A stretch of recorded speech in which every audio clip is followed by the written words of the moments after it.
Setiap tahunnya ada ratusan hingga ribuan telur penyu yang menetas di konservasi penyu yang berlokasi di Pantai Watu Klotok, Banjar Tojan, Desa Tojan, Kecamatan Klungkung, Bali. Konservasi penyu kelompok pelestari penyu Watu Klotok ini sudah berdiri sejak tahun 2000 silam. Berawal dari iseng, kelompok itu nyatanya bisa konsisten melakukan pelestarian penyu.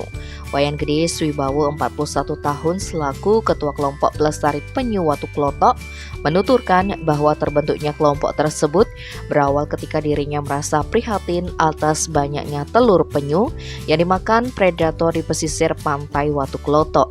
Dari situ ia pun mencoba berbuat dengan mengumpulkan telur-telur penyu tersebut dan membentuk kelompok pelestari penyu yang kala itu berjumlah 11 orang.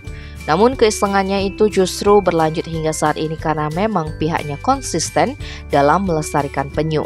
Lebih lanjut, pihaknya menjelaskan jika setiap tahunnya penyu akan bertelur mulai bulan April hingga September, di mana penyu-penyu ini biasa bertelur di sepanjang pesisir Klungkung, mulai dari Pantai Tegal Besar hingga Pantai Kusambel. Namun memang paling banyak ditemukan di Pantai Watu Klotok. Adapun jenis penyu yang banyak ditemukan di pesisir Pantai Klungkung adalah penyu lekang. Selanjutnya, telur-telur yang telah dikumpulkan akan dilakukan penanaman di konservasi tersebut selama 40 hingga 60 hari. Sejumlah perusahaan dan instansi pemerintah maupun swasta pun sudah menghubunginya untuk melakukan pelepasan dari tukik tersebut, cukup dengan memberikan dana punia secara sukarela kepada kelompok tersebut.